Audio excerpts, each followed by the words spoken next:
Okay, so first of all, thank you for attending this session. I know it's one of the last sessions of the day, and hopefully we can make it insightful for you before you guys go for the happy hour. Okay, so we're gonna talk about deep dive into OpenSearch Serverless, and for the this particular session, I think we're gonna walk through how we at Amazon built this serverless and the journey of evolving the managed cluster solution into a serverless architecture. So let's do a quick introduction. I'm Milav. I lead a data plane team within OpenSearch Serverless organization at AWS. And Hi, I'm Rohit. I'm a software engineer who's also working on the serverless team, again, focused on the data plane. Okay, let's talk about the agenda. So we're gonna quickly cover some of the key differences between the traditional cluster-based versus serverless architecture, then talk about the serverless terminology, and then Rohit is gonna dive deep into the serverless architecture evolution. And I think, as part of that dive deep, we will also connect the dots on how some of that is already either being worked on in open source or is planned to be worked on, which can be leveraged from what we have built on serverless as well. Then Rohit is going to cover performance and operational characteristics of the serverless architecture. Then I will come in to just quickly summarize when you as a customer can choose between the cluster-based versus serverless. And I think just to kind of wrap it up, we'll talk about how do we contribute to the open source, and you guys from the open source community, whatever you guys are building, how are we bringing that into serverless as well?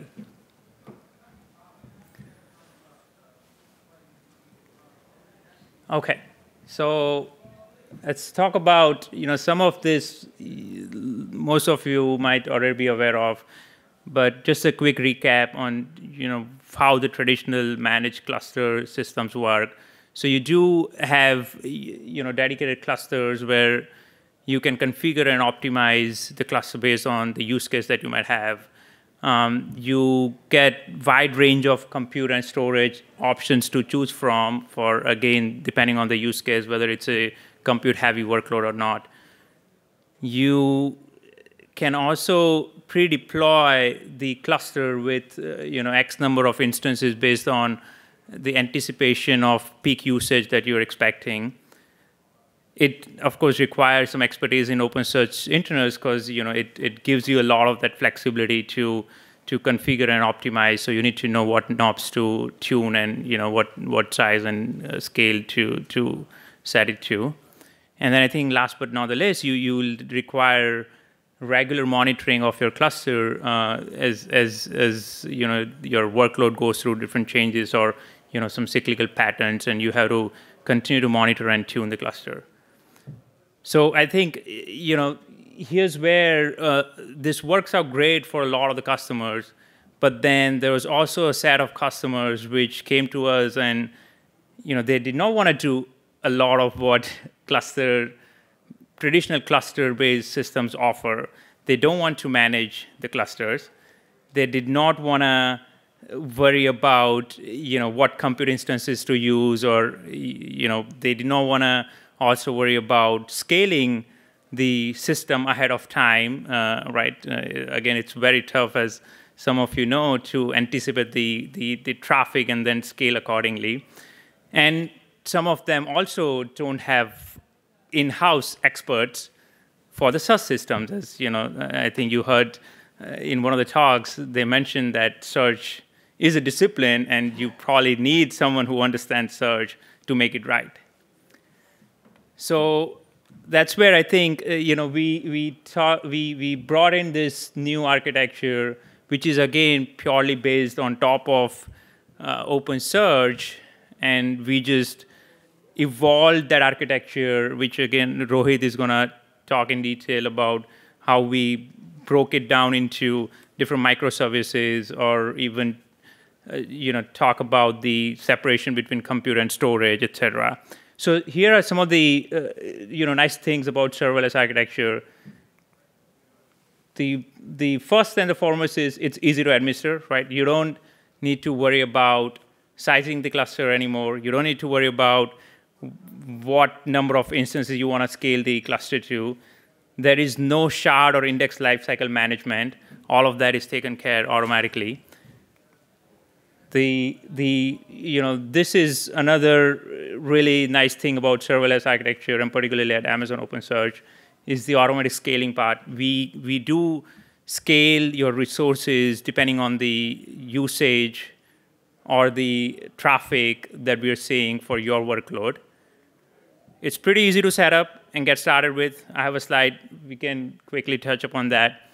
But one of the other things that we wanted to ensure was it works out of the box for most of the customers, let's say, who want to try it out from cluster-based solution to serverless. It has the same APIs. It is compatible with the same set of clients. So it's really just a matter of moving from cluster-based to serverless and try it out. And if, again, there are certain advantages that they can get out of the box within the order of seconds. And then it is cost-effective. You pay only for the resources consumed. This is a true serverless behavior, so to say. So this is a kind of quick comparison that I put in just to give a little more information about how that cost comparison looks like. So in managed cluster world, once you set up the cluster, you do end up adding, having to add extra set of instances for high availability, but also just adding some extra buffer for the peak workloads. So once you do all of that, then you have a baseline cost in the cluster world. Versus, I think on the serverless side, it is truly based on the usage. So it's as simple as if you are indexing data, it requires the system to scale up, it will scale up. But then on the search side, if you're not searching as much data, then the system is still going to remain at the baseline cost. So I think it's, on the other side, it's kind of zigzag. But then over the period of time, I think the point is that you don't necessarily have to pay the constant baseline cost for the cluster that you set. So this, we can quickly touch upon the terminology on the serverless side. So I think as Rohit goes through some of the details on architecture, you understand the abstractions that we have built. So again, in a traditional world, you have a cluster which you ingest the data into and then search from. It's on the serverless side, we have similar notion called collection, which is just a set of indexes that work together. You get a separate endpoint, which you can then just start ingesting the data and then search from.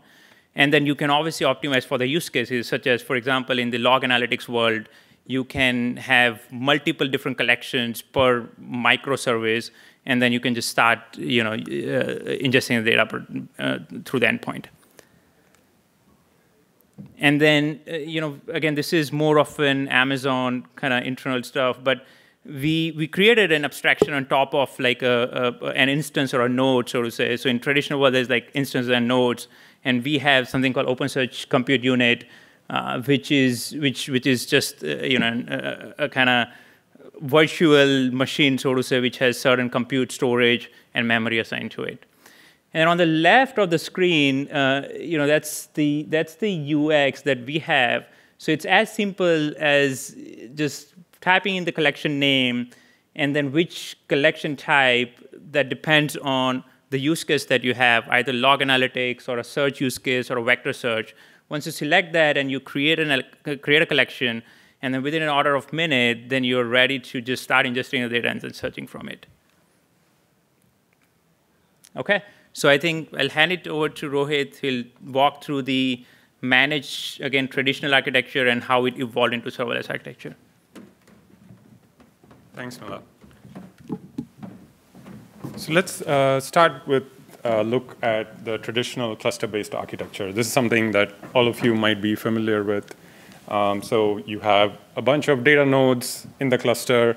these kind of take care of handling search requests, indexing requests, storing the data on the disks on the data nodes. You might have a few cluster manager nodes. Ideally, for high availability, you would have dedicated cluster manager nodes. And then you might also have standby cluster manager nodes. So in case one of them dies or something, another one becomes the active cluster manager. And then you might also want like a load balancer in front of your data nodes to do routing, right? So this is the traditional architecture that even our Amazon managed service for OpenSearch uses under the covers.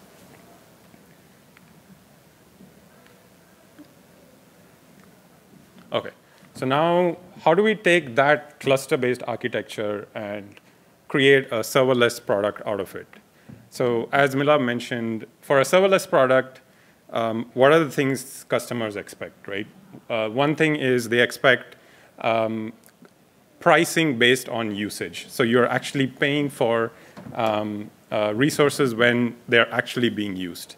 And the other thing they expect is auto-scaling, right? Like it should scale resources based on usage. So if there's like heavy load, we should be able to scale up the resources. And if there's like no traffic or no load, we should be able to scale down the resources.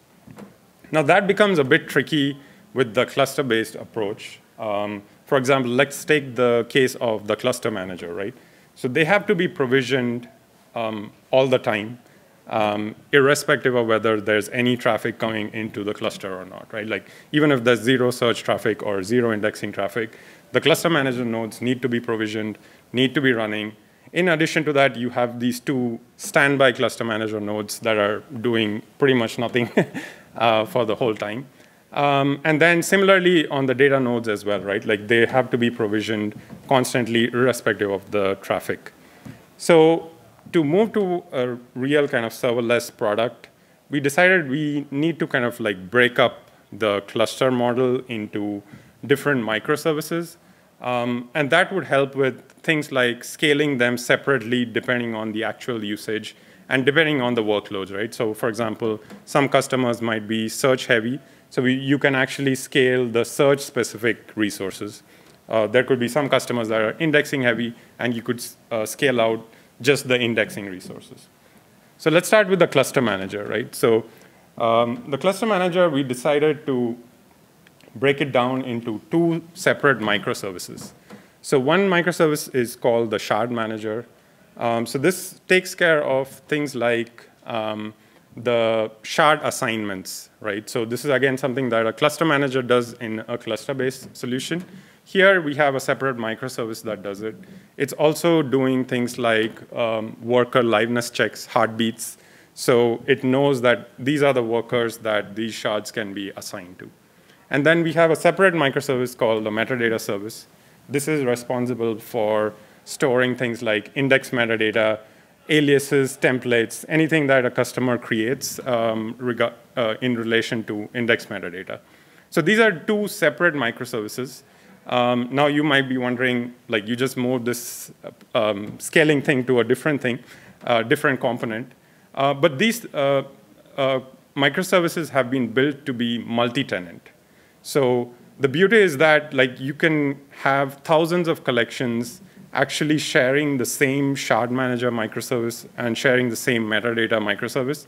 And we can kind of scale them up or down depending on the aggregate kind of utilization across the fleet rather than for a single customer. And that also helps with like managing costs for customers. So if you notice the slide from Milav about the pricing, there is actually no pricing that is attributed to cluster manager nodes. So that is something that AWS kind of gives you for free with the serverless product. Now let's look at what we did with the data nodes. So it was, again, a similar problem as I mentioned before, where we wanted to have like fine-grained auto-scaling depending on the workloads. So we decided to break down the data nodes across two dimensions. The first dimension was indexing versus search. So if you might have heard this problem a lot in this conference, like a lot of speakers talking about how having reader-writer separation would be nice because if there are there's like a heavy indexing workload, they could just scale up their indexing nodes without affecting their search workloads. So that's something we actually implemented in serverless. So this allows us to do exactly that, right? So if there is a customer who's doing some kind of like batch upload once a week, we can scale the indexing resources just for that particular time period. And then when they're done, we can just scale it down. And then for the search workload, similarly, depending on their usage patterns, we can scale it up or scale it down completely independently. And the other thing that we separated out was coordinators and workers. So we have a separate coordinator that just does the job of splitting out the request, doing the scatter gather part of a request, and then collecting the responses and sending it back to the user. So this is something that we have done as well. And just going back, like some of these things at the bottom, I've also listed some GitHub issues or RFCs. So there are like actual things, RFCs in the open source, which are related to some of the concepts that I'm talking about. So we are also trying to build some of these architecture choices in open source. So if you want to like actually build a open source cluster in the future, you might be able to actually use some of these features that we are building or we have built for serverless. So now you might be oh, sorry, I think I skipped. Yeah, yeah. So the next thing we wanted to separate out was storage and compute. Again, a similar problem where if the data is stored on the disk of the actual data nodes, you can actually never kind of scale them down to 0 if there's no traffic, right? Like the data is kind of on the disk, and you need to keep it on disk for durability. So we decided to separate out the durable store into a separate service. In our case, because we are in AWS, we decided to use S3, which is highly reliable, highly available. It replicates the data across multiple AZs for us, so we don't have to do it. And then now the data nodes or the workers and the coordinators, they can be actually stateless. So even if they crash or they need to be replaced, there's actually no data loss that you will experience, right? Like all the data is durably stored in S3. Again, this is another RFC that is in open source.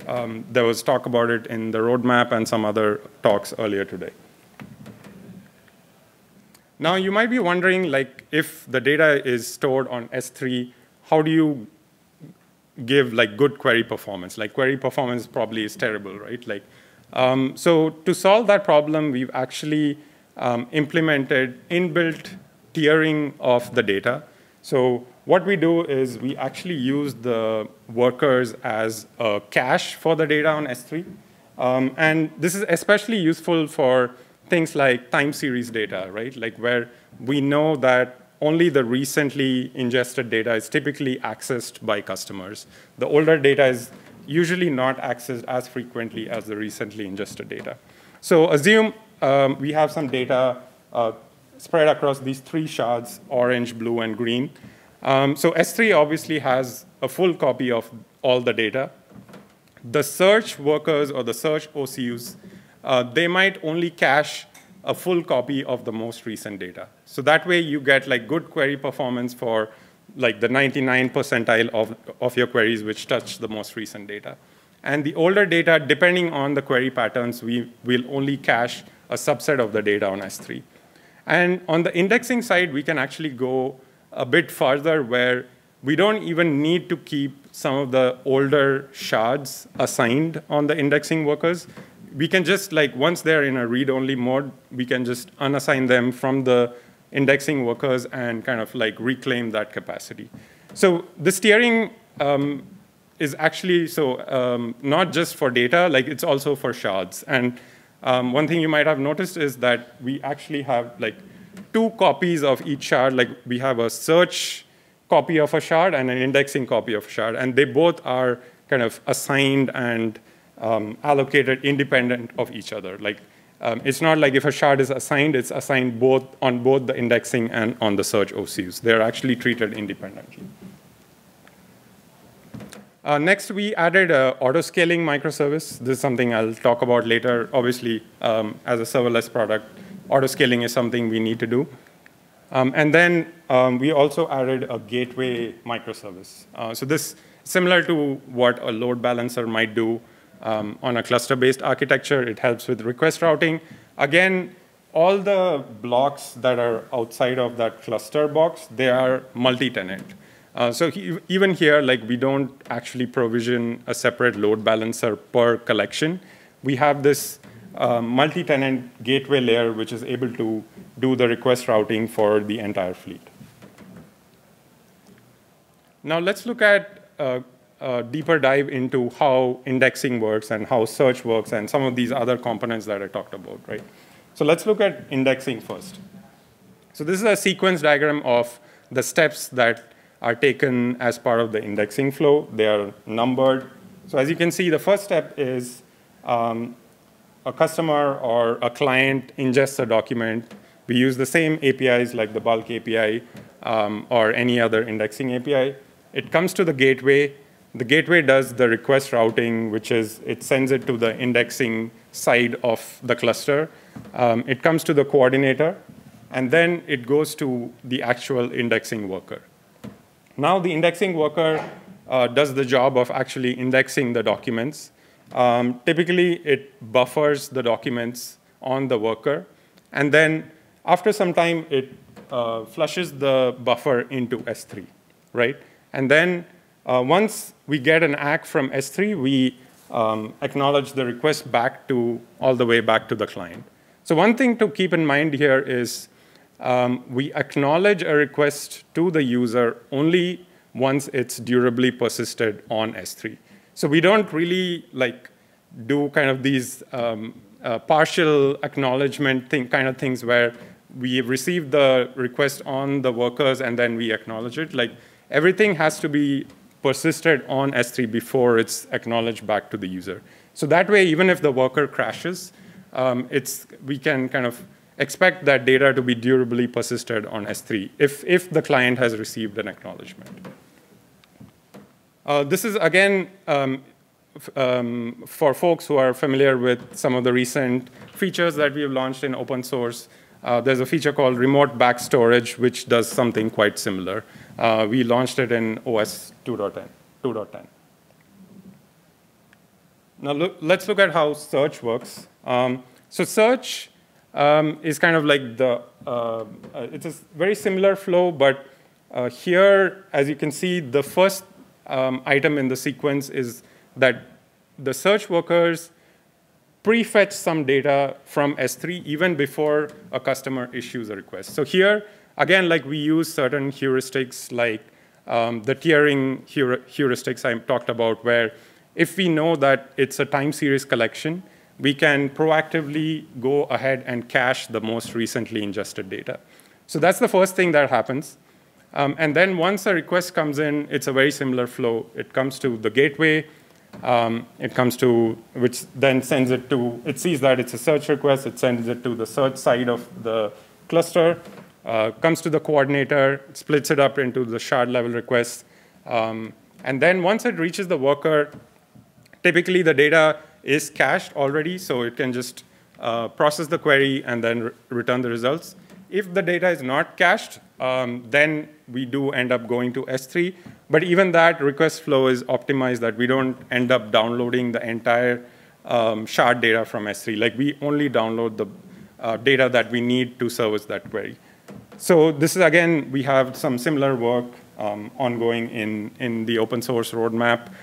Remote store-based warm index is something very similar to this. So that's indexing and search. Now let's talk about how auto-scaling works, right? So while the indexing and search workers are doing indexing or processing queries, they're also emitting metrics to this auto-scaling microservice. And by metrics, I mean things like resource utilization metrics. It could be things like CPU utilization, things like which shards are receiving requests, how many requests are they receiving, memory utilization, and things like that. The autoscaler then collects all these metrics and makes like a decision or looks at like all the metrics from a big picture point of view, and decides that, hey, maybe these resources are being like overutilized, or the CPU utilization is very high. And then based on that, it makes a decision. And then it kind of works with our control plane to make some decision and actually implement those decisions. So it could be things like scaling out the capacity or scaling in the capacity and things like that. So we actually do quite a lot of things in addition to just scaling up and scaling down the compute. It could also, the autoscaling thing also does things like adding more search replicas. So it actually knows how many replicas are configured. Is there like a hot partition that's receiving more search requests than other shards in an index and things like that. So it's more sophisticated than just a compute layer autoscaling component that just scales up and down the compute.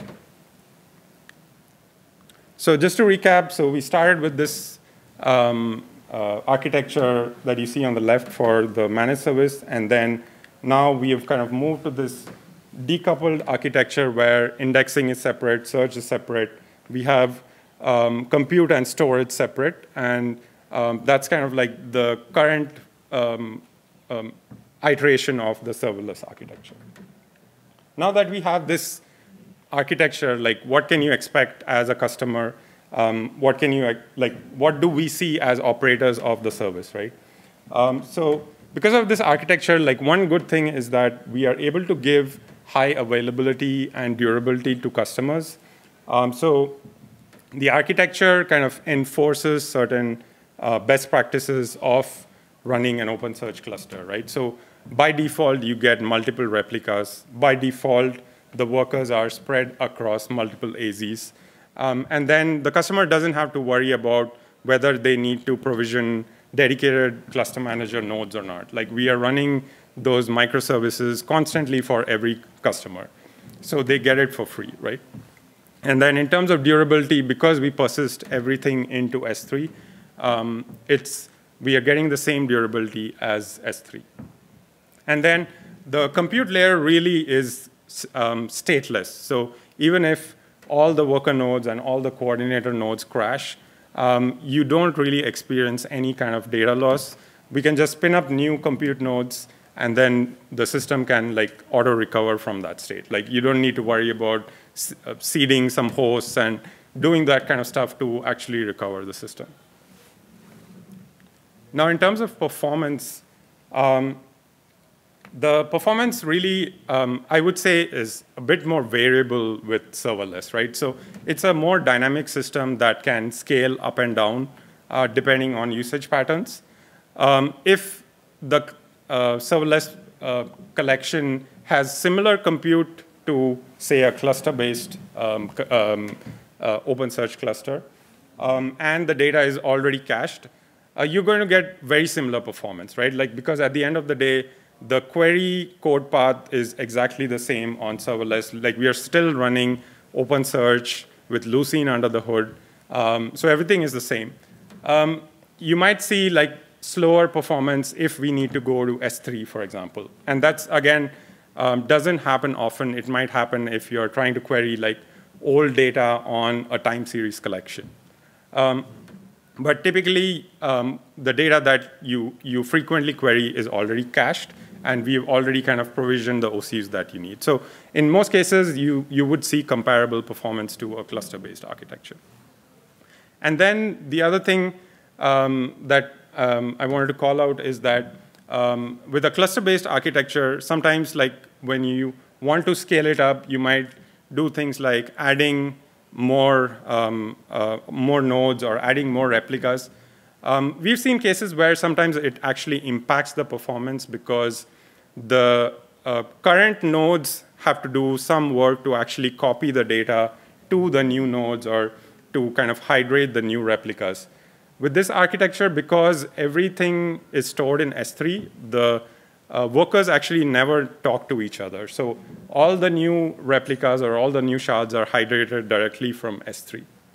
So that really helps with performance when you're like scaling up, or even things like when we are doing deployments for your collection, like when we spin up new nodes, it really doesn't impact the existing nodes in the collection. And then finally, a quick call out that we have added support for benchmarking serverless collections in OpenSearch benchmark. So if you'd like to give it a shot, that's something that you can try it out yourself. Now with that, I'll hand it back to Mila.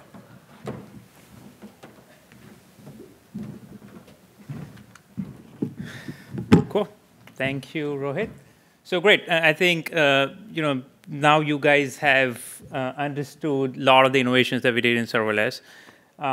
So you might be wondering, okay, great. Like it is solving a lot of the pain points, but what about like when to use still like when to still use traditional cluster-based solutions versus like serverless.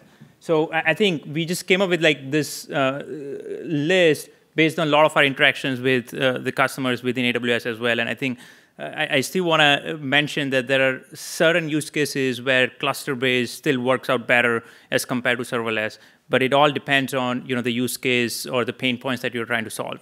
Right. So I think just to quickly summarize, if you still want ability to tightly control some of the configuration of the cluster, including being able to choose which instances to use as part of your cluster. If you want ability to scale in and out, let's say you have some predictable workload and you're able to manage that scaling part on your own, I think cluster service would still work better versus like on the serverless side. As a customer, you don't necessarily have ability to control a lot of this configuration that comes out of the box for you, right? Similarly, again, I think Rohit talked about the storage or the data tiering concept. If you want ability to manage that depending on your use case, where let's say instead of 1 day of data that you want to cache, you want 7 days worth of data based on the use case that you might have, then I think you have that ability to configure in cluster-based solution. Versus I think again on serverless we do all of that internally, and as of right now there's no easy way to kind of configure that hot and warm tiering, so to say. Not to say I think there's still a lot of smart tiering techniques that we apply on the serverless side as well, keeping in mind cost and performance. But it's just one of those limitations where if you want that tighter control, I think cluster-based might work better. I think next thing is again index and shard management. If you want ability to define the rollover policies, that's something that serverless actually does out of the box for you. We take care of rolling over the indexes, and depending on and of course that might result in better performance. But if you want to be able to control that, you can do that in cluster-based and not in serverless. Another, I think, one call out that I want to make, which is a crucial one here. In a traditional world, like your data exists on the same node, so inherently you're expecting great read after write latency. In a serverless model, just because of the architectural differences and how we have distributed the data, and kind of separated our indexing and search, and it has to kind of go through that S3 route. I think there is additional round trip latency that we're expecting. So I think currently we have about 15-second refresh interval, latency, I would say, between like the time when you have ingested the data to the time that you read it. Of course, there are like a bunch of optimizations that we are working on in Amazon, and hopefully, as we kind of move towards contributing that back to open source, we can bring that over as well. And yeah, I think last, like a couple other things that I want to call out is in a cluster-based world, I think when you're operating the cluster, or either self-managed or in even like one of the managed offering out there through some of the cloud providers, you do have to worry about the version, versus like in serverless, there is really no need to worry about version. It's more like versionless experience for the customers. And we take care of kind of bringing the latest and the greatest of the open source, OpenSearch, as much as possible. And yeah, I think that again, this is more of an Amazon thing where we are catching up on some of the feature parity with open source OpenSearch because of some of the architectural differences that we have. So that's another consideration to keep in mind. Cool. So yeah, I think just to conclude, what's next, right? So Rohit touched upon few of the RFCs, that is either inspired based off of what we have built in serverless, or we are actively we want to actively work with some of the partners like Uber and Slack who have opened up the RFCs, which are trying to solve similar problem. So I think that's one of the ways where we want to continue to contribute to open source community. And other is obviously just bring it back from a lot of what you guys are building as a community into serverless as well, so that then we can continue to offer the best experience for the customers. Things like a lot of performance optimizations that you guys are building, features that go into open source, and of course a bunch of plugins as well that we want to bring it back into the serverless offering. So that's kind of the end of the presentation.